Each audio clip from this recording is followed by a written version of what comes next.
Hello friends, അസ്സാമു അലൈക്കും, നമസ്കാരം. Welcome back to tales of Neju.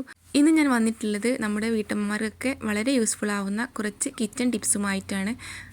നമുക്ക് എല്ലാവർക്കും വീട്ടിലെ അടുക്കളപ്പണികൾ പെട്ടെന്ന് തീർക്കാനായിട്ട് നല്ല ആഗ്രഹം ഉണ്ടാവും.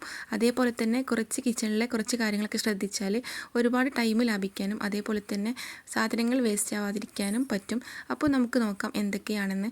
അപ്പോൾ ആദ്യം തന്നെ പറയുന്ന ടിപ്പ്, നമ്മൾ ചിക്കനോ ബീഫോ അങ്ങനെ മീറ്റ് ഐറ്റംസൊക്കെ ഫ്രിഡ്ജിൽ വെക്കുന്ന സമയത്ത് അത് ആവശ്യമുള്ള സമയത്ത് പുറത്തേക്ക് എടുക്കുമ്പോൾ നല്ല കട്ടയായിട്ടായിരിക്കും ഉണ്ടായിരിക്കുക. ആ ഒരു സമയത്ത് നമുക്കത് സെപ്പറേറ്റ് ചെയ്ത് കിട്ടാനായിട്ട് കുറച്ച് ഉപ്പ് ഈ ഇറച്ചിയുടെ മുകളിലേക്കായിട്ട് ആക്കി കൊടുക്കുക. പിന്നെ ഈ ഒരു ടിപ്പ് നമ്മൾ ഒരുപാട് ഇറച്ചിയൊക്കെ ഉണ്ടെങ്കിൽ കുറച്ച് ഇറച്ചി മാത്രം സെപ്പറേറ്റ് ആക്കി എടുക്കാമെങ്കിലും ഇത് ചെയ്താൽ മതിയാവും. ഇങ്ങനെ ഉപ്പിട്ട ശേഷം കുറച്ച് സമയം ഒന്ന് റെസ്റ്റ് ചെയ്യാൻ വെക്കുക. അങ്ങനെ ആവുമ്പോൾ നമുക്ക് പെട്ടെന്ന് സെപ്പറേറ്റ് ചെയ്തെടുക്കാനായിട്ട് പറ്റും. മുകൾ ഭാഗത്തുള്ളത് ആവശ്യമുള്ളത് എടുത്തിട്ട് ബാക്കിയുള്ളത് അതേപോലെ തന്നെ ഫ്രിഡ്ജിലേക്ക് വെച്ചാൽ മതിയാവും. മറ്റത് നമ്മൾ എല്ലാം കൂടെ വെള്ളത്തിലിട്ടിട്ട് മുഴുവനായിട്ടും കട്ട പോക്കിയെടുത്തിട്ടാണ് യൂസ് ആക്കുന്നത്. അപ്പോൾ ഇങ്ങനെ ചെയ്യുന്ന സമയത്ത് ബാക്കിയുള്ളത് നല്ല ഫ്രീസായിട്ടും കിടക്കും. നമുക്ക് ആവശ്യമുള്ളത് മുകളിൽ നിന്ന് എടുക്കാനായിട്ടും പറ്റും. അപ്പോൾ ഇതുപോലെ ട്രൈ ചെയ്ത് നോക്കാത്തവരുണ്ടെങ്കിൽ ട്രൈ ചെയ്ത് നോക്കുക. പിന്നെ ഇതുപോലെ ആക്കുമ്പോൾ ഉള്ള ഒരു ഗുണം എന്തെന്ന് വെച്ചാൽ, നമ്മൾ ബീഫിലൊക്കെ നന്നായിട്ട് ബ്ലഡ് ഉണ്ടാവും.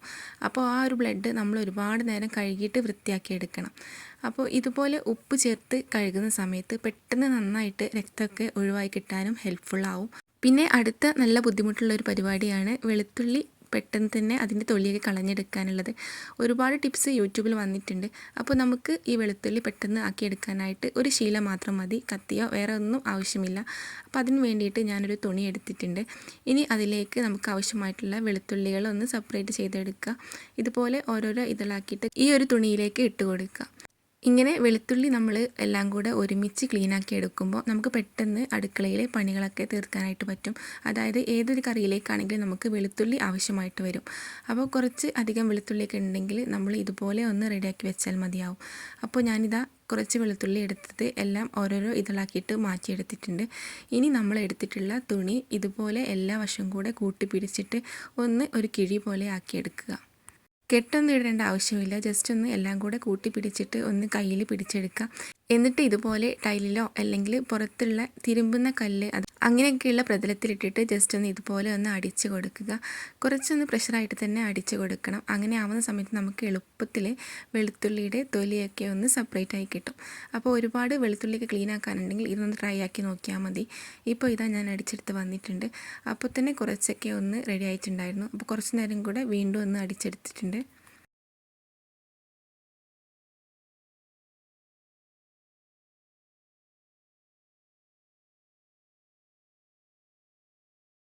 അപ്പോൾ ഇതുപോലെ ജസ്റ്റ് ഒന്ന് കൈ കൊണ്ടൊന്ന് ആക്കി കൊടുത്തു കഴിഞ്ഞാൽ നമുക്ക് പെട്ടെന്ന് തൊലിയൊക്കെ കളഞ്ഞെടുക്കാനായിട്ട് പറ്റും. നമ്മൾ വെളുത്തുള്ളിയൊക്കെ അച്ചാറിടുന്ന സമയത്ത് ഒരുപാട് വെളുത്തുള്ളി ആവശ്യമായിട്ട് വരും. അപ്പോൾ ആ ഒരു സമയത്തൊക്കെ നമുക്ക് ഇത് നല്ലൊരു യൂസ്ഫുള്ളായിട്ട് തോന്നിയിട്ടുണ്ട്.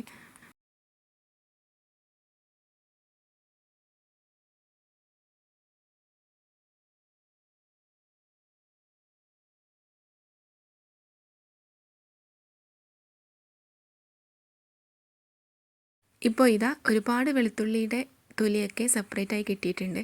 അത് നമുക്ക് ഇതിൽ നിന്ന് തന്നെ കാണാം, ഒരുപാട് വെളുത്തുള്ളി അതിൻ്റെ തൊലിയൊക്കെ കളഞ്ഞ് വന്നിട്ടുണ്ട്. അപ്പോൾ അങ്ങനെ തൊലിയൊക്കെ സെപ്പറേറ്റ് ആയത് ഇതിൽ നിന്നും എടുത്ത് മാറ്റാം. പിന്നെ ഉള്ളത് ജസ്റ്റ് ഒന്ന് കൈകൊണ്ടൊന്ന് പിളർത്തിയെടുത്താൽ മതിയാവും. കാരണം അതിൻ്റെ തൊലിയൊക്കെ നമ്മൾ അടിക്കുന്ന പ്രഷറിൽ വിട്ട് പോന്നിട്ടുണ്ടാവും. അപ്പോൾ ജസ്റ്റ് നമ്മുടെ കൈ വെച്ചിട്ട് തന്നെ അതിൻ്റെ തൊലി ഒന്ന് ഇളക്കി മാറ്റിയാൽ നമുക്ക് എളുപ്പത്തിൽ ആക്കിയെടുക്കാനായിട്ട് പറ്റും. അപ്പോൾ ഈ ഒരു മെത്തേഡ് എനിക്ക് വളരെ യൂസ്ഫുള്ളായി തോന്നിയതാണ്. അപ്പോൾ ഇതുപോലെ ട്രൈ ചെയ്ത് നോക്കാത്തവരുണ്ടെങ്കിൽ മസ്റ്റായിട്ടും ട്രൈ ചെയ്ത് നോക്കുക. അപ്പോൾ ഇതുപോലെയൊക്കെ വെളുത്തുള്ളി മുഴുവനായിട്ടും ആക്കി വെച്ചിട്ട് അതുപോലെ തന്നെ ഇഞ്ചിയൊക്കെ ക്ലീനാക്കി വെച്ചിട്ട് നമ്മുടെ മിക്സിയുടെ ജാറിലിട്ടിട്ട് അരച്ചിട്ട് കുറച്ച് ഉപ്പും മഞ്ഞൾപ്പൊടിയും ചേർത്തിട്ട് ഫ്രിഡ്ജിൽ സൂക്ഷിച്ച് കഴിഞ്ഞാൽ നമുക്ക് ഒരുപാട് നാൾ കേടുകൂടാതെ സൂക്ഷിച്ചെടുക്കാനായിട്ട് പറ്റും. അപ്പോൾ നമ്മൾ കറിയൊക്കെ ഉണ്ടാക്കുന്ന സമയത്ത് നമുക്ക് അതിൽ നിന്നും കുറച്ചെടുത്തിട്ട് യൂസ് ആക്കിയാൽ മതിയാവും. അപ്പോൾ ഞാൻ റമദാനിലും അതുപോലെ തന്നെ ഓരോരോ ആഴ്ചയിലും അങ്ങനെ ഉണ്ടാക്കിയിട്ട് വെക്കലാണ് ചെയ്യൽ. അപ്പോൾ നമുക്ക് ഒരു ഭയങ്കര എളുപ്പമായിട്ട് തോന്നാറുണ്ട്. അപ്പോൾ അങ്ങനെ ചെയ്യാത്തവരുണ്ടെങ്കിൽ ചെയ്തത് നോക്കുക.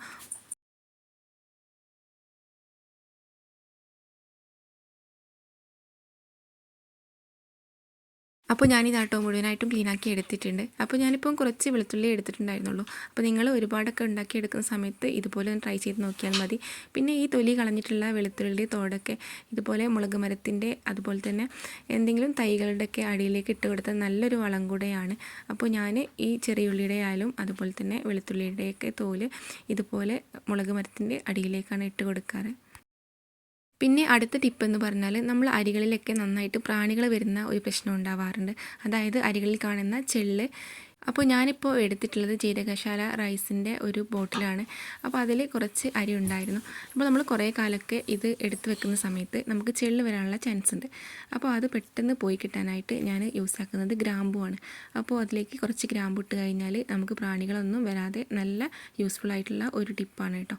പിന്നെ ഇത് കാണിക്കുന്നത് പച്ചരിയാണ്. അപ്പോൾ അടുത്ത ടിപ്പ് എന്ന് പറയുന്നത് നമ്മുടെ വച്ചൽമുളക് അരികളിൽ ഇട്ട് കൊടുത്തു കഴിഞ്ഞാൽ പ്രാണിശല്യം കുറയുന്നതാണ്.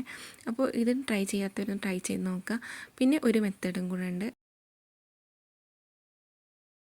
അതായത് നമ്മുടെ ഏതരിയാണെങ്കിലും അതിലേക്ക് ഇതുപോലെ പേ ലീഫ് ഉണ്ടെങ്കിൽ പേ ലീഫ് ഇട്ട് കൊടുത്തു കഴിഞ്ഞാൽ പ്രാണിശല്യം ഒരുവിധം കുറയ്ക്കാനായിട്ട് പറ്റും.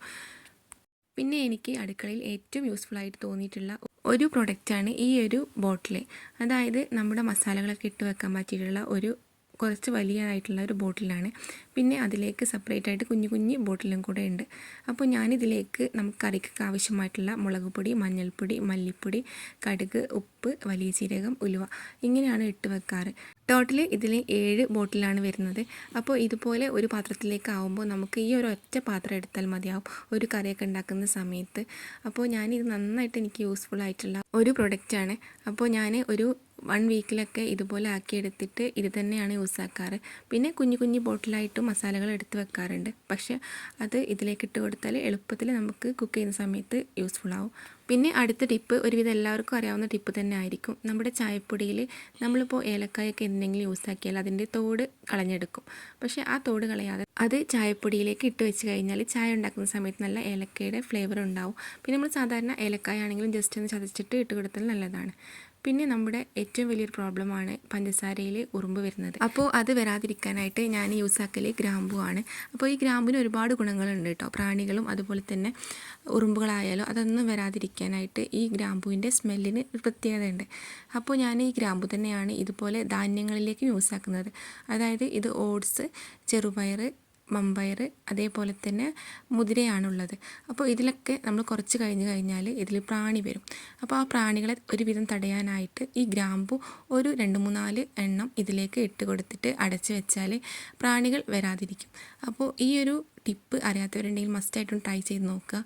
കാരണം നമ്മൾ കുറച്ച് കാലമൊക്കെ യൂസ് ആക്കുന്ന സമയത്ത് അതിലേക്ക് ഒരു ചെള്ള് പോലെ വന്നിട്ട് പിന്നെ നമുക്കത് യൂസ് ആക്കാത്ത ഒരവസ്ഥയാണ് വരാറ്. വളരെ നല്ലതാണ്. പ്രാണികളൊന്നും വരുന്ന പ്രശ്നം ഉണ്ടാവില്ല.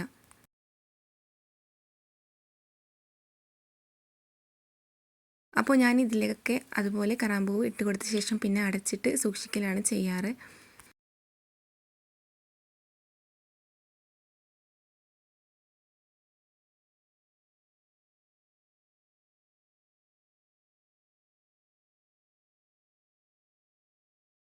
പിന്നെ ഒരു ടിപ്പ്, നമ്മുടെ പൊടികളിലൊക്കെ കുറച്ച് കാലം കഴിയുന്ന സമയത്ത് പ്രത്യേകിച്ച് തണുപ്പുള്ള സീസണിലൊക്കെ ഒരു മാറാല പോലെ ഒരു പൊടികളിൽ പൊടി കട്ടയായിട്ട് നിൽക്കുന്ന ഒരവസ്ഥ വരാറുണ്ട്. അപ്പോൾ ഒരുവിധമൊക്കെ ആ ഒരു അവസ്ഥ തടയാനായിട്ട് നമുക്ക് നമ്മുടെ വീട്ടിലുള്ള ഒരു ഇൻഗ്രീഡിയൻറ്റ് അതിലേക്ക് ചേർത്ത് കൊടുത്താൽ മതി. അപ്പോൾ മഴക്കാലത്തിന് മുന്നേ ആയിട്ട് വേനൽക്കാലത്ത് കുറച്ച് പൊടി കൂടുതൽ പൊടിച്ച് വെച്ചിട്ടുണ്ടായിരുന്നു. പിന്നെ മഴയാവുന്ന സമയത്ത് നമുക്ക് പൊടിപ്പിച്ചെടുക്കാനൊക്കെ ബുദ്ധിമുട്ടായിരിക്കും. അപ്പോൾ അതിലേക്ക് ഞാൻ ചേർത്ത് കൊടുക്കുന്നത് അല്പം ഉപ്പാണ്. ഉപ്പ് ചേർത്ത് കൊടുത്തിട്ട് പൊടികളിലേക്ക് ജസ്റ്റ് ഒന്ന് ഇളക്കി കൊടുത്താൽ നമുക്ക് ഈ ഒരു പൊടി കട്ട പിടിക്കുന്ന ആ ഒരു പ്രശ്നം ഉണ്ടാവാതിരിക്കും. അപ്പോൾ ഇത് ട്രൈ ചെയ്ത് നോക്കാത്തവരുണ്ടെങ്കിൽ ട്രൈ ചെയ്ത് നോക്കുക. നമ്മൾ സാധാ പത്തിരിപ്പൊടിക്ക് മാത്രമല്ല, നമ്മുടെ മൈദയിലാണെങ്കിലും അതുപോലെ ഗോതമ്പിലാണെങ്കിലും രാഗിപ്പൊടിയിലാണെങ്കിലും അങ്ങനെയുള്ള പൊടികളിലൊക്കെ കട്ട വരുന്നത് തടയാനായിട്ട് ഈ ടിപ്സ് യൂസ്ഫുൾ ആവും. അപ്പോൾ നിങ്ങൾക്ക് ഞാൻ പറഞ്ഞിട്ടുള്ള എല്ലാ ടിപ്സുകളും യൂസ്ഫുൾ ആയിട്ടുണ്ടെങ്കിൽ ഒന്ന് വീഡിയോ ഷെയർ ചെയ്യുക. അതുപോലെ തന്നെ ലൈക്ക് ചെയ്യുക, നിങ്ങളുടെ കമൻറ്റുകളൊക്കെ അറിയിക്കുക.